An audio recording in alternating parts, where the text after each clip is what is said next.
अब मनले छुट्टै खालको शारीरिक मानसिक रूपमा अप्ठ्यारोपनको महसुस गर्न थालेको थियो। किनभने बाल्य अवस्था सकिएर किशोर अवस्थामा भर्खर प्रवेश गर्दै गरेका केटाकेटीहरूमा विभिन्न खालका जिज्ञासाहरू पलाउनु स्वाभाविकै थियो। ममा पनि त्यस्ता कतिपय कुराप्रति उत्सुकता जाग्नु स्वाभाविकै थियो। अब मैले आफूलाई पनि निकै ठोली देख्न थालेकी थिए। कहिलेकाहीँ ऐना हेर्दा आफू निकै राम्री लाग्थ्यो। आफ्ना अंग प्रत्यङ्ग निहालेर हेर्थे र आफै छक्क पर्थे। चेतना पनि अलिअलि गर्दै छिप्पिँदै गएको थियो। घरमा पाएसम्मका पुस्तक पत्र पत्रिकाहरू हेर्ने र पढ्ने बानीले पनि मेरो ज्ञानको भोकलाई अझ बढाएको थियो। त्यो भोक मेट्ने हरदम कोसिस गरिरहन्थे म। यही ज्ञानको भोक भनौं कि प्यास भनौं, त्यो मेट्न खोज्दा खोज्दै ममा चेतनाका बोटहरू लहलहाउँदा बनेर बिस्तारै बिस्तारै हुर्किँदै गए। अब मलाई पहिला जस्तो अरूसँग सञ्चार गर्न अप्ठ्यारो थिएन। म कापीमा लेखेर अक्षरका माध्यमले जे पनि भन्न सक्थे, जोसँग जे कुरा पनि गर्न सक्थे। म सब कुरा बुझ्न सोच्न सक्ने भइसकेकी थिए।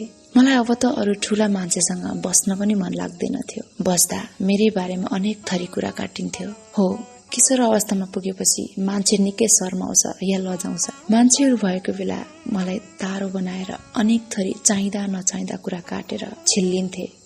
त्यसमा आफ्नाहरू पनि सामेल हुन्थे, अर्थात् उनीहरूको जिस्किने या छिल्लिने भाँडो म हुन्थे। ती छड सम्झेर ल्याउँदा अहिले पनि कता कता पीडाले छुन्छ, घाउकुती पनि लागेर आउँछ। साँच्चै कुखुरे वयसमा मान्छे अनौठो स्वभावको हुँदो रहेछ। ऊ आफूलाई मात्र बलियो र सुरवीर देख्छ। मलाई पहिलाका लुगा छोटा हुन थालेका थिए र नयाँ किनिदिएका लुगा पनि लामो समयसम्म टिक्दैनथे। त्यो बेलाको दर्द छुट्टै खालको थियो। यो छोटो लुगा लाउँदिन भन्दा मैले कयौं पटक लौरो खाएकी थिए। कति निर्दय थिए हाम्रा बाबा। जिउ बढ्न पनि नहुने मनमनै रिस उठ्थ्यो बुढादेखि। तिमी जस्तो महामूर्ख मान्छे यो संसारमा छ कि छैन? संसारमा तिमी जस्तो मान्छे कोही नहोस् मनमनै बेसरी सराप्थे। यस्तो मान्छेले किन छोराछोरी जन्माउनु? जे जस्तो भए पनि त्यो किशोर अवस्थाबाट म गुज्रिँदै थिए। मिठो भए पनि नमिठो भए पनि समय आफ्नै गतिमा कुदिरह्यो। जिन्दगी एक अर्थमा कल्पनै त रहेछ। मिठो कल्पना गर्यो भने मिठै लाग्छ, नमिठो कल्पना गर्यो भने जिन्दगी नमिठै लाग्छ। तर दुःखभित्र सुखको कल्पना, तीतो स्वादमा गुलियाको कल्पना गर्न के सम्भव होला र? मेरा किशोर अवस्थाका थुप्रै सामाजिक सांस्कृतिक प्रश्नहरू मात्र होइन, कतिपय प्रश्नहरू शरीर विज्ञानसँग अनि यौन मनोविज्ञानसँग जोडिएका हुन्थे, जसलाई सहज रूपमा अभिव्यक्त गर्न कहिल्यै वातावरण मिलेन। कुण्ठाग्रस्त बन्यो मेरो किशोर अवस्था। कहीँ कतै निकास थिएन। हाम्रो समाजमा थुप्रै यस्ता सामाजिक सांस्कृतिक पर्खालहरू उभिएका छन्। स्वास्थ्य यौन प्रजननका कुराहरू गर्दा यो समाजका लागि अश्लील हुन्छ, छाडा हुन्छ। यो समाजको श्लीलताको सीमाभित्र हटाउनु पर्ने हाम्रा कुरा, समाजले अनावश्यक ढंगले लाएको सीमारेखाभित्र बस्नुपर्ने हामी, यही मान्यताको समाजभित्र जन्मेकी म अझ अपाङ्ग शरीर लिएर जन्मेकी केटी, जसलाई विज्ञान मनोविज्ञानसँग जोडिएका प्रश्न गर्दा लाटी छिल्ली लाटो जात, यसले जात जनाइहाली। सायद यस्तै के भनेर हप्काइन्थ्यो दप्काइन्थ्यो। त्यसैले मैले यस्ता कुरा कहिल्यै कसैको सामु अभिव्यक्त गर्न सकिन। आखिर के हो शिष्टताको परिचय? कुनै कुरा बाहिर आउन नदिएर गुम्साएर राख्नु मात्र शिष्टता र सभ्यताको परिचय हो? ममा जिन्दगीको उन्माद भनौं कि उत्सुकता यसरी जागेको थियो। जुन कुरा नगर्न भनिएको हुन्थ्यो त्यही गर्न मन लाग्थ्यो। हाम्रो समाजमा आइमाईको जातले कुनै मारकाट गर्नु हुँदैन भन्ने परम्परागत मान्यता किन छ होला भन्ने लागिरहन्थ्यो। जान्ने उत्सुकता थियो। त्यसैले म एक्लै भएको बेला कुखुराका मसिना चल्ला ढुङ्गाले हानेर मारेकी छु। त्यो ढुङ्गाले हान्दा त मलाई मज्जा लाग्थ्यो, तर लागेपछि चल्लो छटपटिएर भुइँमा पछारिएर पिर्लिक्क आँखा पल्टाएर मर्थ्यो। त्यति बेला चाहिँ मलाई साह्रै अपराध बोधले सताउँथ्यो। आफैदेखि घिन लागेर आउँथ्यो। जे भए पनि त्यो निर्दोष चल्लाको ज्यान गइहाल्थ्यो। म हत्तपत्त खाल्डो खनेर पुरपार पारिदिन्थे। घरमा थाहा पाएको भए मेरो खैरो उतार्थे। कसले थाहा दियोस् र? मनमा नै भन्थे, ल कसरी हुँदैन आइमाईले मारकाट गर्न? कसले के गर्दो रहेछ त? म एक किसिमले आत्मगर्वले फुल्लिन्थे। तर पोथीले आफ्ना चल्ला कट कट कट गर्दै डाकिरहन्थे। धेरै बेरसम्म आफ्ना चल्ला खोजिरहन्थे। त्यो मातृवात्सल्य देखेर म झन पश्चातापले जल्थे। आफ्नो अपराधले किचेर मनमा नै आफूले कहिले यस्तो कुकर्म नगर्ने क्रिया खान्थे। एक मनमा साह्रो डर पनि लाग्थ्यो, केही भइहाल्यो भने के गर्नु? दिन बित्थ्यो, रात बित्थ्यो, भोलिपल्ट म जस्ताको त्यस्तै उठ्थे र सोच्थे यो गर्नु हुँदैन भन्ने कुरा त सब बेकारको रहेछ। आफै विश्वस्त हुन्थे। त्यो उत्सुकताले गर्दा निर्दोष कलिलो चल्लाको ज्यान लिए पनि त्यसपछि मैले कुनै जीव जन्तुको ज्यान आफूले जानेर लिएकी छैन भन्दा 2-4वटा झिंगा, मच्छर, कमिलाहरू मारेकी हुँला, तर अरू जीव जन्तुको प्राण कहिल्यै लिइन। यति बेलासम्म म पूर्ण रूपले साक्षर बनिसकेकी थिए। म साक्षर हुनुमा बहिनी मिनाको ठूलो देन छ। उसले होस सम्हालेपछि, उसमा अलिकति चेतना पलाएपछि आफूले सक्ने जति मेरो लागि के पो गरिन होला र। सायद उसले सहयोग र साथ नदिएको भए म साक्षर हुने थिइन। उसको यो गुण जिन्दगीभर बिर्सिन सक्दिन म। साँच्चै हामी कुटाकुट गर्दा पनि त कहिले केही भनिनस् ह कि मिना? मेरै लागि बसिरहन्थिस्। मैले जति पटक कुटे पनि तैले साथीको लैलैमा लागेर कहिले हात फर्काइनस्। ममा उमेरको कारणले पनि चेतना छिप्पिँदै थियो। त्यति बेला बाबा आमाका पैसा सफाचट गर्न पनि पाइन। 2-4 रुपियाँ माग्दासम्म दिँदैनथे, उल्टो कुट्थे भने यसो गर्नु कुन आपत्ति? मलाई पनि त राम्रा कापी कलमहरू चलाउन मन लाग्थ्यो। सफाचट गरेका पैसाले मैले बहिनीलाई फकाएर कापी कलमहरू ल्याउन लाउँथे।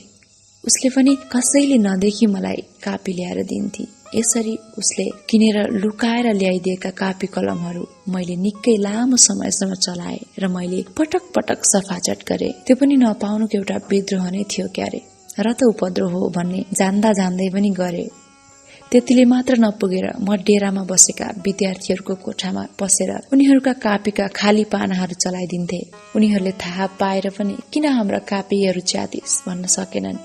त्यहाँनिर उनीहरूले पनि म प्रति अलिकति सद्भावै राखे। कति लाचार र निरीह जिन्दगी। कहिलेकाहीँ आफूले गरेका कामप्रति आत्मग्लानि हुन्थ्यो, तर लामो समयसम्म कहिल्यै पनि हुँदैनथ्यो। किनभने यो काम मैले त्यसै गरेकी थिइन। मैले केही जान्न, सिक्न गरेकी थिए।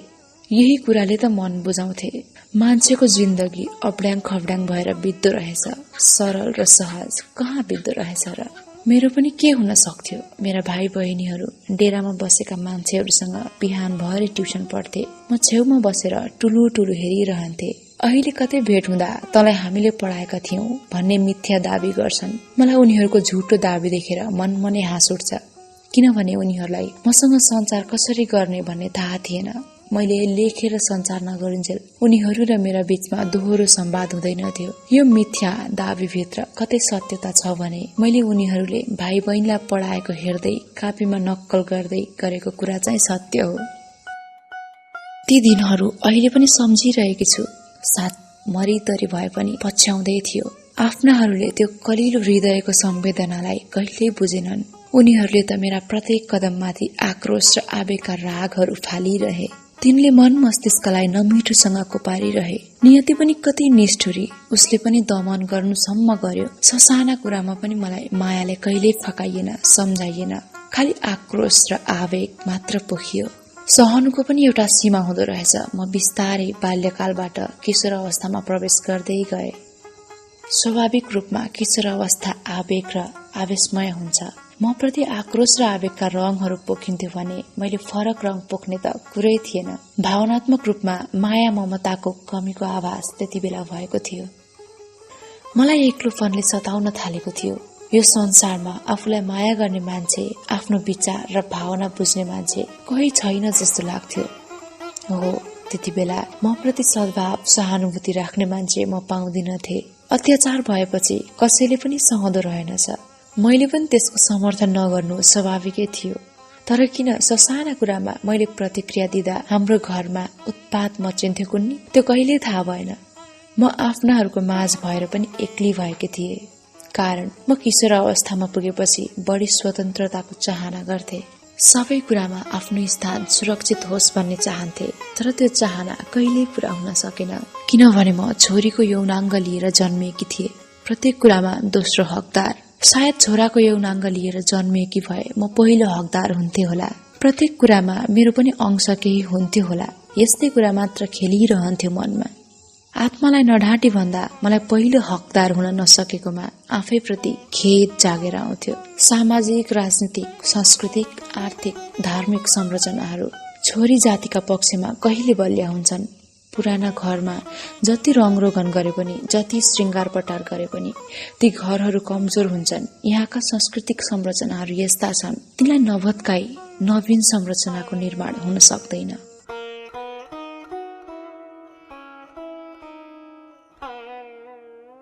झ अक्षर च वर्गको चौथो अक्षर हो। यही अक्षरबाट मेरो नामकरण गरियो झमक। हिन्दू संस्कृति अनुसार जन्मेको 11औं दिन पुगेपछि पुरोहितले ठूलो स्वरमा आएर कानमा चिच्याए, श्री श्री श्री झमक। म स्त्रीलिङ्ग लिएर जन्मेकीले त्यसलाई जनाउने शब्द पछि थपियो कुमारी, अर्थात् म झमक कुमारी बने। अलिकति बुझ्ने भएपछि मलाई यो नामले कहिले बोलाइएन। घरमा बोलाउँदा ठुली भनेर बोलाइन्थ्यो। बाबासँग सोद्धा मलाई सधैँ बालिका भन्थे। जब पछि जनमानसमा खुट्टाले साहित्य लेख्ने किशोरीको रूपमा चिनिन थाले, तब मलाई म झमक रहिछु भन्ने थाहा भयो। यो नाम त मैले 10-11 वर्षदेखि कहिलेकाहीँ बाबा आमाको मुखबाट यसको न्वारानको नाम हो यो भन्ने सुनेकी थिए। मलाई त्यति बेला लाग्ने गर्थ्यो मेरो यति राम्रो नाम हुँदाहुँदै किन अरू नामले बोलाइएका होलान्। मलाई नाम पछाडि जोडिएका लिङ्ग जनाउने कुमारी, देवी, माया जस्ता शब्दहरू किन मन परेन। यदि लिङ्ग नै जनाउनै पर्छ भने एकै शब्दमा जनाउँदा राम्रो हुन्छ। मैले 16 वर्ष पुरा नपुग्दै नेपाली नागरिकताको प्रमाणपत्र लिए। मैले बाबासँग त्यति बेलै आग्रह गरेकी थिएँ, म नागरिकताको प्रमाणपत्र झमक घिमिरेको नामले लिन्छु। तर बुढाले मानेनन्। उनलाई पनि नाम पछाडि कुमारी नलेखी भएन। अन्ततः मैले सिडिओ कार्यालयमा पुगेर पनि आफ्नो इच्छा राखे। तर सिडिओ साहेबले पनि स्त्री र पुरुष लिङ्ग स्पष्ट छुट्टिनु पर्छ भन्ने कुरा गरे। मैले भने त्यसो भए अगाडि सुश्री लेखेर दिनुहोस् न त। उनले मेरो आग्रहलाई मानेनन्। अन्ततः 2053 सालमा झमक कुमारी घिमिरेको नामले नेपाली नागरिकताको प्रमाणपत्र लिए। तर म सानैदेखि अलिकति विद्रोही स्वभाव लिएर आएकी मान्छे। त्यो नामले पनि केटा र केटी छुट्याउने परम्परा मन परेन। म छोटो नाम चाहन्थे। मलाई मेरो नाम अत्यन्तै राम्रो लाग्थ्यो, अनौठो र फरक नाम। कुनै अर्थ नलाग्ने शब्द झमक, यो शब्द मलाई प्रिय लाग्ने थियो, जुन शब्दले मेरो पहिचान र परिचय बोकेको थियो। म साहित्य आकाशमा झमक घिमिरेको नामले फुल्न चाहन्थे, फक्रिन चाहन्थे। आफूलाई मन परेको नामले सबै सामु परिचित हुन चाहन्थे। सृजनाको फाँटमा मैले कहिल्यै झमक पछाडि कुमारी थपिन। मान्छेहरूले प्रश्न गरे, तिमी नारी कि पुरुष? मैले सहज सरल रूपमा जवाफ दिए, म मान्छे हुँ। पाठकहरूले सोध्छन्, तिमी नारी भएर पनि झमक कुमारी नलेखेको? तिनीहरूलाई जवाफ छ, बाबा आमाकी छोरी र नेपाली नागरिक झमक घिमिरे थिए। सृजनाको फाँटमा ऊ झमक घिमिरे बनेर जन्मेकी छे। उसको जन्मलाई तपाईँ कुन रूपमा स्वीकार्नुहुन्छ कुन्नी? जे होस्, मेरो प्रिय नाम झमक घिमिरे हो। यही नाम साहित्य र सृजनाको फाँटमा फक्रिरहेछ, फलिरहेछ।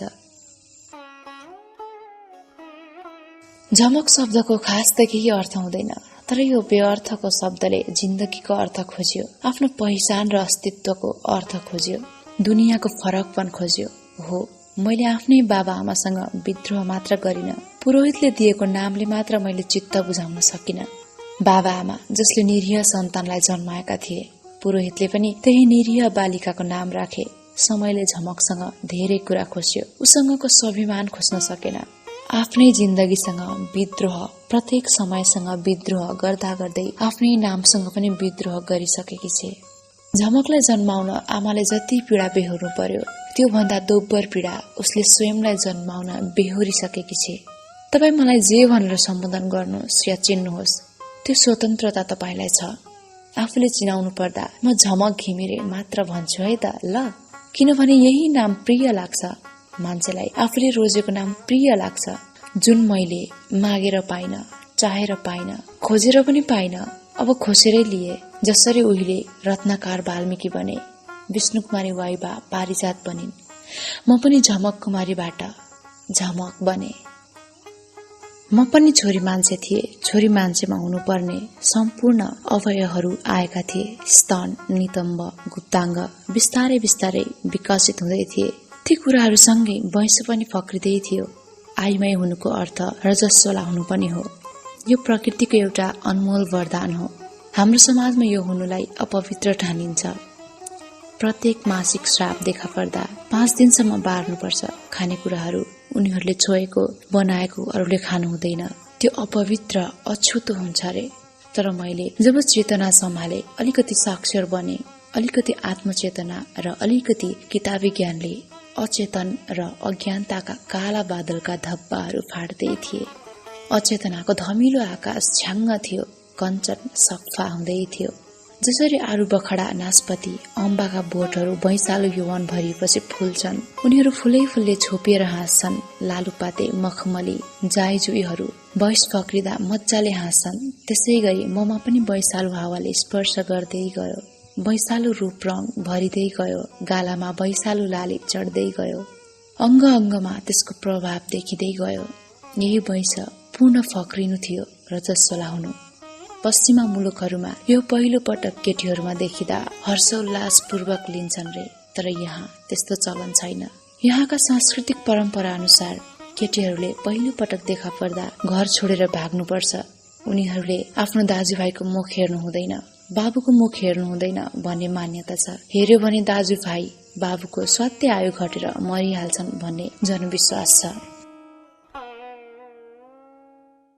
हो, आमाले पहिलो पटक रजस्वला देखा पर्दा मलाई एउटा कोठामा भाइलाई हेर्नु हुँदैन, उसलाई छुनु हुँदैन भन्दै थुनेर या के भन्नु त्यो आदेश दिएर राखेकी थिइन्।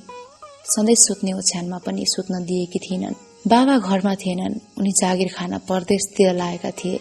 म र बहिनी छुट्टै कोठामा भुइँमा ओछ्यान लाएर सुतेका थियौं। सधैँ सुत्ने ओछ्यान फेरिदा मलाई निन्द्रा परेन। म राति अबेरसम्म छटपटिरहे। साँच्चै म पहिलो पटक रजस्वला देखा पर्दा आत्तिएर कति रोएकी थिए, क्वा क्वा।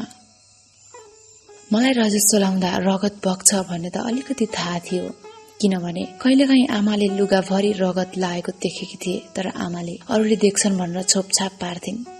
त्यो रगत कहाँबाट बग्छ भन्ने चाहिँ पटक्कै थाहा थिएन। म पिसाब गर्दा रगत देखा पर्दा साह्रै आत्तिएकी थिए। त्यसमाथि आमाले कोठामा थुनेर राख्दा कस्तो भयो होला मलाई। उमेर अलिकति छिप्पिए पनि, चेतना अलिकति छिप्पिए पनि ममा केटाकेटीपन र केटाकेटी बुद्धि अझै थियो। मैले अगाडि नै भनिसके, जे कुरो नगर्न भनिएको हुन्थ्यो त्यही गर्न मन लाग्थ्यो। आमाले मलाई कोठाभित्र थुनेर राखे पनि बेला बेला बहिनी भने म भए ठाउँमा आउने जाने र मसँग गफ गर्ने गर्थी। आमा पनि यस्तो ढोकाबाट चिहाउने गर्थिन्। उनले मलाई एउटा कोठामा राखे पनि निगरानी राख्न सकिनन्। त्यति बेला भाइ पनि निकै सानो थियो, ऊ फक्किहाल्थ्यो। मैले आइज भाइ भनेर इसारा गर्दा छेउमा आइहाल्थ्यो। मेरो पालो। आमा कतै काममा अल्मलिएको बेला बिस्तारै ढोका खोलेर भाइलाई इसाराले डाकेर हेरे, उसैसँग खेले। मैले आफूलाई दिएका खानेकुराहरू उसलाई दिए, मजाले खायो। मैले कसरी मर्दो रहेछ त भन्ने उत्सुकता र अलिकति पहिला भगवानलाई फाल्दा पनि उसले केही नगरेकाले त्यो कुरा पनि बेकारको लागेको थियो र त्यसो गरे। भाइ पूर्ण रूपले मर्छ भन्ने विश्वास भएको भए गर्दै गर्दिनथे। अविश्वास र अनास्थाले त्यसो गरेकी थिए। तर आमाले देखेर त्यस दिन मलाई साह्रो मजाले गाली गरेकी थिइन्, हप्काएकी थिइन् र पुनः ढोका लाएर राखेकी थिइन्। म भने मनमनै हाँस्दै थिए र सोच्दै थिए, आज मैले तिम्रो छोरालाई छोएर हेरे, हेरौँ उसको आयु स्वात्तै कसरी घट्दो रहेछ त। मनमनै प्रफुल्ल थिए। मेरो कामप्रति कोही खुसी हुन नसके पनि मेरो आत्मा निकै मजाले रमाएको थियो, अर्थात् म निकै आनन्दित र खुसी थिए। भोलिपल्ट बिहान कलिला घामका किरणहरूले धरतीलाई न्यानो स्पर्श गरेपछि निन्द्राबाट झलास्य बिउजिए र बाहिर दृष्टि फालेर यसो निहाले। त्यहाँ भर्खर घाम अन्डा झैं फुटेर पहेलपुर भएर सुन्तला जुनारका बोटहरूमा सेताम्य फुलेको देखे। ती किरण फूलहरूमाथि परेर चम्किलोसँग टल्किँदा कति सुन्दर दृश्य देखिन्छ। घाम पनि हेर्न हुँदैन रे, पहिलो पटक रजस्वला भएकी किशोरीले। यो कस्तो चलन, जब प्रत्येकमा अझ त्यस्तो बेला बढी सरसफाई र घामको न्यानोपन चाहिन्छ र विभिन्न कीटाणुहरूले असर नगरोस्, कीटाणुहरू नष्ट हुन् भन्ने चाहना गर्ने हो भने घामको तातोपन चाहिन्छ। यहाँ भने केटीहरूलाई रजस्वला हुँदा घाम हेर्न दिइँदैन। आमाले घाम नहेर्न भनेकी थिइन्, तर मैले त किन हेर्न हुँदैन भनेर मजाले हेरिदिए। घामको न्यानोपनामा बसिदिए। आमाले कराउँथिन्, यो केटीलाई भनेर लागेन। साँच्चै मलाई कसैले भनेर लागेन वा कसैले भनेका कुरा मैले टेरिन। कुनै पनि कुरा आफैले अनुभूति गर्नु पर्थ्यो, यो कुरा ठिक हो या होइन भन्ने, अनि मात्र मान्थे म। भोलिपल्ट बिहानको त्यो सुन्दर वातावरण देखेर मेरो कोमल मनले एउटा जितको उत्सव मनाएको थियो। हिजोका विश्वासमा बाँचेका पात्र पात्राहरूप्रति खिल्ली उडाएको थियो। त्यस दिन मनले सोधेको थियो, प्रकृतिको एउटा वरदानलाई मान्छेले किन अपवित्र ठान्यो? यो कुरो बिना यो सृष्टिको कल्पना गर्नु असम्भव छ। आमाका हिजोका गालीहरू छोराका आयु स्वात्तै घटेर मरिहाल्छ कि भन्ने सन्तासका कारण खनिएका थिए म माथि। उफ, मेरी आमालाई के थाहा, जुन छोराको जीवन चक्र यही रगतले विकसित भएको हो, उनी यसैको अपमान गर्दैछिन् भन्ने स्वयंलाई थाहा थिएन। उनलाई थाहा थियो रजस्वला हुनु भनेको नारी अपवित्र हुनु हो। बिचरालाई संस्कारले सिकाएको कुरो थियो यो। सामाजिक, धार्मिक, परम्परागत संस्कृतिले उनलाई यही कुरो सिकाएको थियो जसबाट बाहिर निस्किन सकिनन्। आस्था र विश्वासका पर्खालहरू पनि यही जगमा टेकेर उभिएका थिए उनका। तर म स्वभावैले मनभरि उत्सुकता र जिज्ञासा बोकेकी केटी। प्रत्येक कुराको विश्लेषणात्मक जवाफ पाउनै पर्थ्यो। अब त अरूसँग सञ्चार गर्न पनि त्यति अप्ठ्यारो थिएन। चाहेका आफूले नजानेका कुरा लेखेरै भए पनि सोध्न सक्थे। त्यति बेला डेरामा बस्ने विद्यार्थी दाइहरूलाई प्रति प्रश्नहरू सोधेर हैरान पार्थे। उनीहरू भन्थे यो ठुलीलाई जवाफ दिँदा सोचेर मात्र दिनुपर्छ। उसलाई चित्त बुझ्दो जवाफ भएन भने सोधेर हैरान पार्छ। उसको जवाफै हामी जान्दैनौ। उनीहरूलाई पनि आफूले नजानेका कुरा जान्दिनौ भन्न शक लाग्थ्यो क्यारे। यता मैले त्यो उनीहरूको मर्का बुझिन। म त आफूले नजानेका कुरा उनीहरूलाई सोध्ने गर्थे। जे होस्, उनीहरूलाई झर्को लाएर भए पनि अलिकति ज्ञान विज्ञानका कुरा सिके र जाने। ममा थोरै भए पनि परम्परागत गलत मान्यताका विरुद्ध चेतनाको बीजारोपण भइसकेको रहेछ। त्यसैले होला मेरी आमाका अन्ध आस्था र अन्धविश्वासका पर्खालहरू भत्काउन खोजेकी थिए। वर्षौंदेखि उभिएका यी सांस्कृतिक पर्खालहरू भत्काउन एउटै किशोरीले मात्र के सक्थे र? यी अन्ध आस्थाका पर्खालहरू भत्काउन नसके पनि अलिकति भए पनि चोटसम्म लाए। बिहान बेलुका राति सुत्ताकी साथी बहिनी मीना थिए। मैले चिया पानीहरू आफै पिउन जानेकी थिइन। खाना खाएर आफै चुट्न जानेकी थिइन। उसले पिलाइदिन्थे, जुठाइदिन्थे। दिउँसो भने म एक्लै पर्थे। आमाले एउटा कोठामा बस्न भन्थिन्, त्यही बसिरहन्थे। सबै झ्याल ढोका थुनेर होइन, उनले एउटा ढोका ढप्काइदिन्थिन्। म त्यही भित्र बसेर तानामाना गरिरहन्थे। म निराश भन्ने थिइन। बरु मलाई यसरी राख्ने पात्राको दिमागमा अझै पुराना थोचा कुराप्रति विश्वास देखेर अचम्म लाग्थ्यो। उनले स्वयं आफ्नै अगाडि छोरो जीवित देखेर पनि पत्याएनन्। म पछि मेरी बहिनी मीनालाई त्यसै गरी नै राखिन्। उसलाई त झन् कडा अनुशासनमा राखिन्। मीनाले आमाले भनेका एक एक कुराको आदेश पालना गरी। उसलाई पनि कति गाह्रो भयो होला, तर मान्नै पर्यो। मैले त आमाको आदेश पालना गरिन, किनभने मेरो मानसले परम्परागत कुरामा खै किन हो विश्वास त्यति गरेन। समयसँग आफ्नै खालको संघर्ष गर्दै थिए म। अरूले साथ नदिए पनि आँसुले साथ दियो, पीडाले साथ दियो, सबैभन्दा ठुलो कुरो जिन्दगीले साथ दियो। यो संघर्षबाटै मैले आफ्नो अलग अस्तित्वको खोजी गर्न थालिसकेको रहेछु क्यारे। हुन पनि हो, मान्छेले किशोर अवस्थादेखि प्रत्येक कुरामा आफ्नै स्थान खोज्छ। म मान्छे हुँ भने अरू र ममा के फरक छ भन्ने उसले निहाल्न थाल्छ, केलाउन थाल्छ। ऊ आफू हुनुको अर्थ खोज्न थाल्छ। त्यस्तै मैले पनि आफू मान्छे हुनुसँगको अर्थ खोज्नु कुनै बेग्लै कुरा थिएन। म आफूलाई निकै राम्रै देख्थे। हुन पनि म हलक्क बढेकी नवयौवनले छोपेकी कलिला गालामा रातो रातो लाली चढेर उन्मुक्त बनेर फुलेको फूल जस्तै सुन्दर भएकी थिए। कोही भन्थे म आफूलाई नराम्रो देख्छु, तर मैले चाहिँ कहिले आफूलाई नराम्रो कुरूप देखिन, सधैँ सुन्दर देखे। खोइ मैले आफूलाई राम्रो आँखाले हेरेर पो हो कि नराम्रो देखिन। जे जस्तो भए पनि त्यो किशोर अवस्थामा गुज्रिँदै थियो। अर्थात् मेरो कोपिलाबाट फूल हुने क्रम जारी थियो, फक्रिने क्रम जारी रह्यो। फूल बन्ने क्रममा असिना, झरी, बादल, पानी सबै खेप्नुपर्छ। म पनि त्यस्तै फक्रिँदै गरेको फूल थिए। अनेक प्राकृतिक अप्राकृतिक उल्झनहरूसँग संघर्ष गर्दै फुल्ने प्रयत्न गरिरहेकी थिए। मौसम बेमौसमका हन्डरहरू खेप्दै जिन्दगीको युद्ध लड्दै थिए। त्यो सुन्दर जिन्दगीको कल्पनामा आफ्ना दुखाइ, कष्ट अनि पीडाहरू बिर्सिँदै थिए। जे जस्तो परिस्थितिमा पनि मैले सुन्दर जिन्दगीको कल्पना गर्न छोडिन। बस अझ भर्खर वैंशले स्पर्श गरेका केटाकेटीहरूको जिन्दगीको सपना त साह्रै रंगीन हुन्छ। मेरो पनि जिन्दगीको सपना रंग श्वेत या अश्वेत खालको थिएन, त्यो रंगीन नै थियो।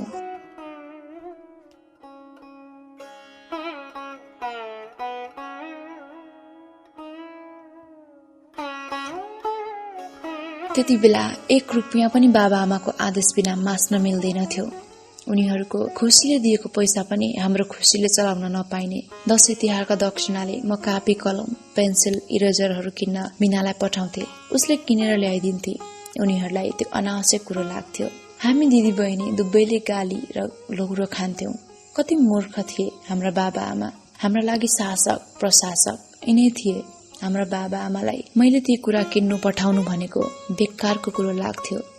अझै पनि उनीहरूले थोत्रा फालेका या कमसल सामानहरूले मलाई पुगिहाल्छ नि भन्ने सोच पालेर राखेका थिए। उनीहरूले सधैँ भन्ने गर्थे, तैँले जानेर पढेर के गर्नु, घरको पिँढी भन्दा कहीँ बाहिर निस्कने होइनस्, तेरो जिन्दगी यही हो। यस्तै यस्तै शब्दहरूले मेरो हृदयलाई कोपारिरहन्थे। कहिलेकाहीँ किशोर मन मस्तिष्क साह्रै दुखी हुन्थ्यो। आफ्नै बचाइ व्यर्थ लाग्थ्यो, तर पनि जिन्दगी अनुभूतिहरूको सङ्गालो रहेछ। मैले पनि कहिले मीठा पलहरू सँगाले, कहिले तीता पलहरू सँगाले। साँच्चै मैले जिन्दगीसँग गरेको सङ्घर्षको रूप रङ अलिक अलग प्रकृतिको थियो। अरूलाई लाग्ला यो सामान्य कुरो हो, तर मान्छेकै हुलमा अलग मान्छे, त्यसमा पनि मान्छे हुनुको सङ्घर्ष, आफू हुनुको सङ्घर्ष मैले त्यति बेलैदेखि गरेकी हुँ। अब त थोरै भए पनि बाबा आमाले पनि कापी कलम पेन्सिल इरेजर जस्ता सामानहरू मेरा लागि पनि छुट्याउन थालेका थिए। विद्यार्थी दाइहरूले पनि क्याम्पसका पुस्तकालयबाट नयाँ नयाँ पुस्तकहरू झिकेर ल्याए भने म पढ्न 2-4 दिन माग्थे। उनीहरूले मलाई पढ्न दिन्थे। आफूलाई मन परेका रचनाहरू कापीमा नक्कल गरेर राख्थे र फेरि पढ्न मन लागेको बेला त्यही दोहोर्याइ पढ्थे। अघाउजी पढेपछि त्यो कापी त्यसै फाटेर जान्थ्यो। मैले कहिल्यै कापीलाई जतन गर्न जानिन, न त अरू कुराको जतन गर्न जाने। ममा एकपछि अर्को जिज्ञासा पलाउँदै जाने गर्थ्यो। मसँगै भएका उत्सुकता र जिज्ञासाहरूले एउटा बाटाको निर्माण गर्दै थियो। मसँग भएका सम्भावनाहरूको खोजी गर्दै थियो नियति। म के गर्ने होला, मेरो भविष्य कस्तो होला सोच्ने गर्थे। चेतनाले अझै फस्टाउने मौका बिस्तारै बिस्तारै पाउँदै थियो। कोही भन्थे यसलाई बाटामा राखेर चटक देखाएर पैसा माग्नुपर्छ, कोही भन्ने गर्थे यो केटीलाई त बाटामा राखेर प्रचार गर्नुपर्छ अनि यो मागेरै भए पनि बाँच्छे। कहिलेकाहीँ बाबाले साथी बोलाएर ठर्रा ल्याएर घरमा भोज खुवाउने गर्थे। उनका ठर्रा खाने साथीहरू गाउँका गण्यमान्य व्यक्तिहरू थिए। उनीहरूले ठर्राले मातिएर राता राता आँखा पल्टाउँदै भन्ने गर्थे, ठुली त जस्ता मान्छेहरूले विदेशतिर पढ्छन् लेख्छन्, उनीहरू ठुल्ठुला मान्छे भएका छन्, तँलाई पनि त्यसो गर्ने व्यवस्था हामी सबै गरिदिन्छौं, तेरो प्रचार प्रसार हामी गर्छौं। मेरा बाबा आमा पनि भन्ने गर्थे, यिनीहरू अति दयावान मान्छे, चाहे भने जे पनि गर्न सक्छन्। ममा पनि उनीहरूले केही गरिदिन्छन् कि र मेरो भविष्य राम्रो हुन्छ कि भन्ने आशा पलाउँथ्यो। तर उनीहरूले केही गरिदिन सकेनन्। उनीहरूका गफ ठर्राका मात्र थिए। कोही बाबासँगै ठर्राले मातिएर आएका राता राता आँखा पिर्लिक्क पल्टाउँदै मलाई हेरेर भन्थे, कृष्णे त अति अभागी रहेछस्, हेर तेरो यो छोरीले तँलाई मात्र होइन छोरालाई पनि सताउँछे, तेरो छोरो पनि अभागी रहेछ बुझिस्। बाबाले पनि त्यसको कुनै प्रतिकार गरेनन्। गरून् पनि कसरी, आफ्नो मिल्ने साथी रिसाउलान् भन्ने सन्तास मनको एक कुनामा थियो क्यारे। अर्कोतिर उनीहरूले जे भन्दैछन् ठिकै भन्दैछन् भन्ने लाग्दो रहेछ र उनले यस्तै हो नि भनेर टार्न खोज्थे। तर मलाई जे भए पनि उनीहरूलाई मुखभरिको जवाफ दिएर पठाउन मन लाग्थ्यो। यिनीहरूलाई मैले के गरेकी छु र यसो भन्छन् मुलाहरू भन्ने झोक चल्थ्यो। त्यही गालामा झापड दिन मन लाग्थ्यो। हुन पनि हो, मान्छेलाई आफूले केही नगरी यस्ता खालका शब्दहरू सुन्नु पर्दा साह्रो रिस उठ्छ। हुन त मेरो उमेर किशोर अवस्थाकी हुनाले पनि मलाई साह्रो रिस उठेको पो हो कि। बाबा त्यहाँ नभइदिएको भए तिनीहरूलाई म पुग्दो जवाफ दिएर पठाइदिन्थे। गालामा खुट्टाले भए पनि झापड लाउन सक्थे। तर बाबा त्यही हुन्थे। मलाई यी बुढासँग पनि मनमा नै रिस उठ्थ्यो। यस्ता नर पशुलाई घरमा किन ल्याएका होलान् भन्ने प्रश्न आत्माले गर्थ्यो। सहनुको पनि एउटा सीमा हुँदो रहेछ। त्यो सीमा नागेपछि मान्छेले सहन गाह्रो पर्छ। मान्छेको अलिकति शारीरिक कमजोरपन देखेर त्यसलाई बाटामा राखेर पैसा मालामाल झार्नु पर्छ, त्यो मान्छेले मागेर खानुपर्छ भन्नेहरूसँग म कहिले सहमत हुन सकिन र लेखेरै भनिदिए, खबरदार यस्ता कुरा मेरो अगाडि गर्ने होइन। म मागेर कदापि खान्न। तपाईहरूले भने जस्तो चटक देखाएर पैसा बटुल्ने वस्तु होइन म। उनीहरूले मसँग निकै रिसाएर भनेका थिए, त कोठाभित्रै कुहिएर मर्छेस्। फेरि थपे, त्यो पनि मलाई स्वीकार्य छ, तर मलाई बाटामा बसेर पैसा मागेर खान मन्जुर छैन। त्यसपछि मलाई त्यसो भन्न कसैले सकेनन्, किनभने ममा अब प्रतिकार गर्ने र नचाहिँदा कुराको विरोध गर्न सक्ने क्षमताको विकास भइसकेको रहेछ। किन मेरो आत्माले मागेर खाने कुरा सोच्दै सोचेन र मैले मागेर बाँच्न सक्छु भन्ने पनि कहिल्यै सोचिन। म सोच्ने गर्थे, अब मैले के गर्ने होला, जिन्दगी पनि यस्तो छ। बाबाका ठर्रा खाने साथीहरूले मलाई पहिलो पटक 1-2 जस्ता फुलस्केप र केही रङहरू चित्र कोर्न भन्दै पठाइदिए। फुरुङ्ग हुँदै आफूले जाने सम्मका राम्रा चित्रहरू कोरे। मैले त्यति बेला आफू वरिपरिका प्रकृतिमा पाइने विभिन्न जीव जनावर पशुपन्छी रुखपातका आकृतिहरू उतारेकी थिए। उनीहरू आउँदा मैले ती चित्रहरू देखाइदिए।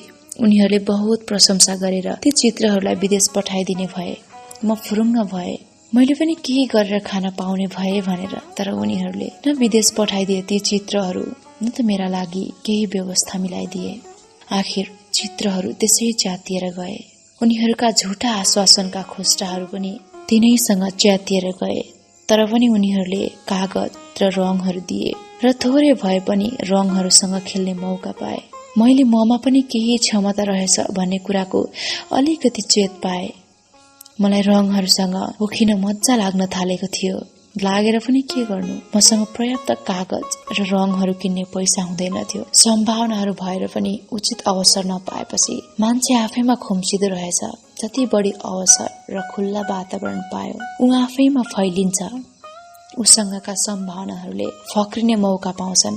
मसँग कलासँग खेल्न सक्ने सम्भावना भए पनि त्यो आफैमा खुम्चिएर रह्यो। त्यही पनि अरू सम्भावनाले फैलिन खोजिरहेका थिए। अर्थात् मैले आफैमा फैलिन खोजिरहे र जिन्दगीले पनि सधैँ फुल्न खोजिरह्यो।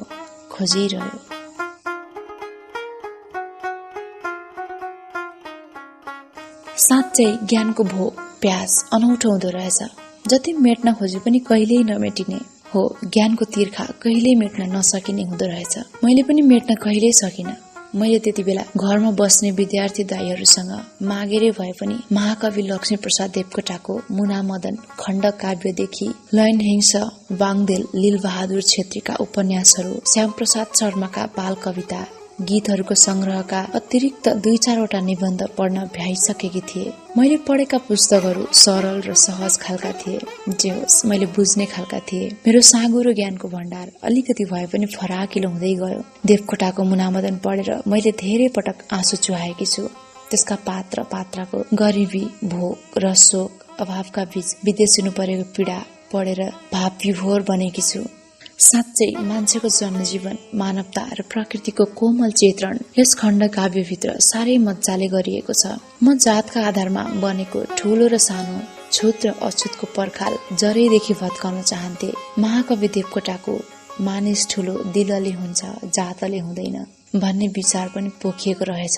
त्यो खण्ड काव्यको मलाई त्यही मानवतावादी स्वर मन पर्यो र त्यो पुस्तक अति मन पर्यो। मैले 2-4 दिन पढ्न मागेकी थिए। पढिसकेपछि मैले फिर्ता दिनु पर्थ्यो। तर त्यो पुस्तक म सधैँ आफैसँग राख्न चाहन्थे। त्यसैले मैले त्यो पुस्तक पहिलाका सारा दर्द पीडाहरू सबै बिर्सेर बाबासँग किनिदिन आग्रह गरेकी थिए। यसपालि भने बुढालाई खोइ कुन सनक चढेर हो किनिदिए। त्यही पुस्तक थियो मेरो लागि भनेर किनिएको पहिलो पुस्तक। अहिले पनि त्यो कुरो सम्झिँदा आफैमा गर्वको मिठो आभास हुन्छ। किनभने मेरै लागि भनेर किनिएको पहिलो पटक मुनामदन खण्डकाव्य थियो। त्यो पनि नेपाली भाषाका महाकवि देवकोटाको चर्चित खण्डकाव्य। त्यस दिन म साह्रै खुसी थिए। आफूलाई मन परेको खण्डकाव्यको नयाँ पुस्तक पाएकी थिए, जसलाई मैले 100औं पटक उल्टाई पल्टाई हेरेकी थिए, पढेकी थिए। एकपछि अर्को गर्दै पुस्तकहरू पढ्ने बानी यस्तोसँग बस्यो कि केही न केही नपढी त बस्नै नसक्ने अवस्थामा पुगे। केही नपढेको दिन त मलाई आफ्नै जिन्दगीदेखि हैरान लाग्थ्यो। अब त जीवनको बारेमा सोच्ने पनि बेला भइसकेको थियो।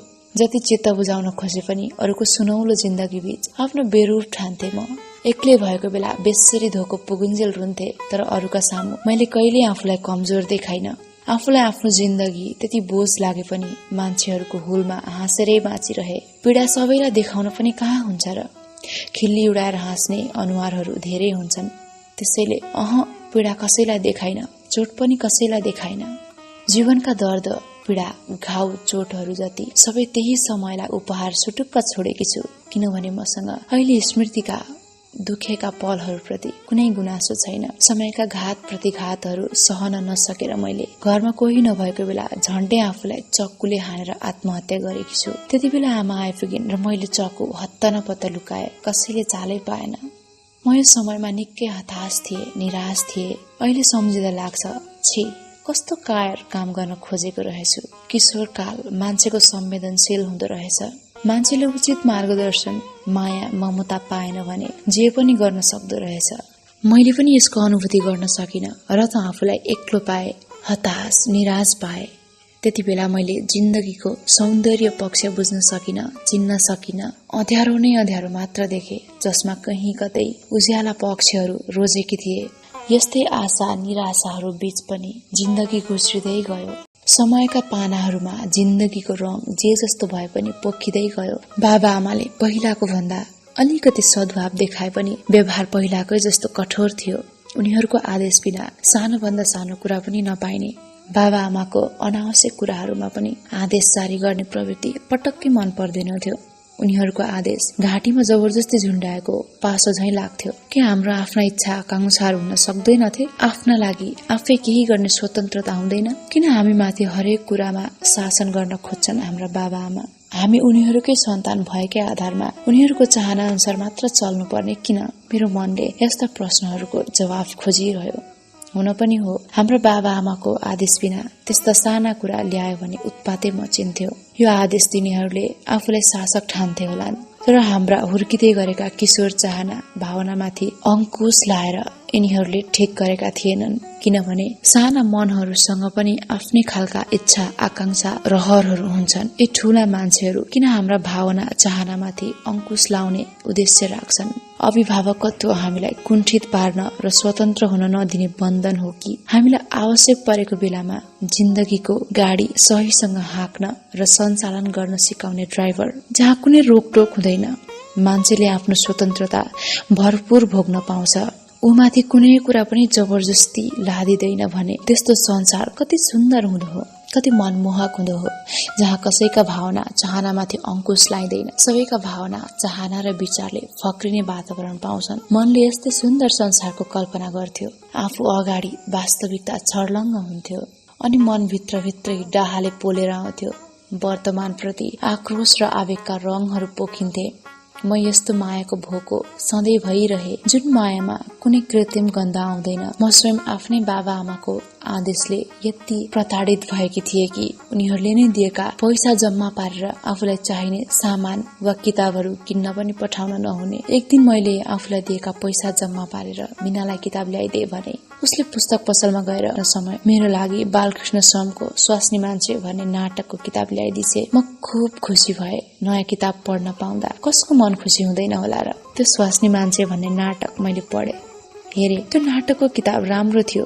उसलाई कसको आदेशले ल्याइदिस् भनेर तमासा गरे। मलाई तैँले यसलाई किन हाम्रो आदेश बिना पठाइस्? तँलाई किन चाहियो? जति जाने पनि तैँले के गर्नु? घरको पिँढी भन्दा कहिले पर जान सक्ने होइनस् भनेर गाली गरे। त्यो घटना सम्झिँदा अझै पनि मेरो मनमा एक खालको चिसो पसेर आउँछ। यस बेलासम्म मैले साहित्य र अरू विषयका विविध किताबहरू पढे र जसबाट आफ्नो ज्ञानको भण्डार केही भए पनि फराकिलो पारे। साहित्यका पात्रहरूलाई पढेर उनीहरूसँगै हराउने गर्थे। उनीहरूका दुःख पीडाहरूसँगै रुन्थे।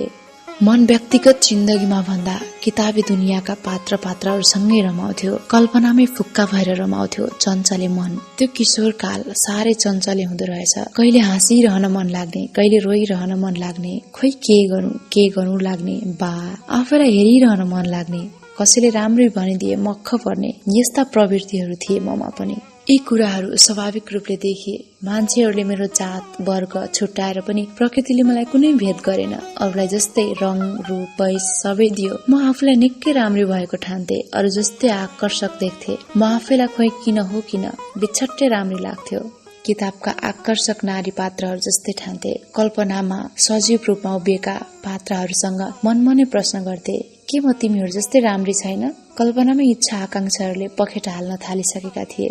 तिनका बोटहरू लहलहाउँदा बन्दै गए। अब त मलाई कल्पनामै हराउने बानी परिसकेछ क्यारे। दिनभरि म मिठा मिठा कल्पनाका मालाहरू बुन्थे। कल्पनामै आफ्नै छुट्टै सुन्दर घर बनाउँथे जहाँ म भरपूर स्वतन्त्र हुन्थे। मलाई घृणा गर्ने पात्रहरू हुँदैनथे। धेरै अपमानहरू सहनु परेकाले पनि होला छुट्टै एउटा नयाँ घरको कल्पना गरेकी थिए। साँच्चै थोत्रा पुराना विचारका घरहरू भत्काएर नयाँ विचार नयाँ चेतनाका सुन्दर घरहरूको निर्माण गर्न उतिबेलै चाहेकी हुँ, तर त्यो चाहनाले मूर्त रूप लिन सकेन। थोत्रा पुराना विचारका घरहरू भत्काउन कहाँ सजिलो हुन्छ र? जिन्दगीको यो मोडसम्म आइपुग्दा मैले पढेर निकै कुरा सिकिसकेकी थिए। जे होस्, ज्ञानको भोक भनौं कि प्यास भनौं, त्यसलाई मेट्न किताबी दुनियाँमा भड्किरह्यो किशोर अवस्थाको चञ्चले मन।